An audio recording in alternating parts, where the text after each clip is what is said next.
పక్కన వెనిజులా మీద దాడి చేసి వెనిజులా అధ్యక్షుడినే ఎత్తుకుపోయినటువంటి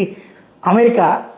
ఆ తర్వాతన తాజాగా వెనిజులా ఎక్కడి నుంచి డ్రగ్స్ తెస్తుందో అక్కడ ఉన్నటువంటి పోర్టు మీదన నేవీ సీల్స్ ద్వారా దాడి చేయించింది. అయితే ఈ సందర్భంగా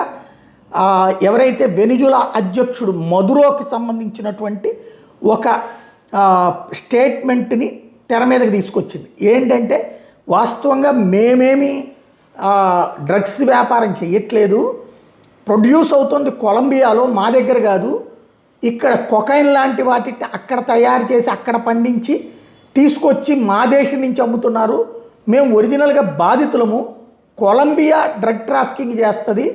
మీరు డ్రగ్స్ని కంట్రోల్ చేయాలంటే అక్కడ దాని మీద దాడి చేయాలి, దశాబ్దాలుగా కొలంబియా బతుకుతుందే డ్రగ్స్ మీదన, ఆ డ్రగ్స్ని త్రూ మా దేశంలో ఉన్న కొన్ని మాఫియా శక్తుల ద్వారా చేస్తుంటే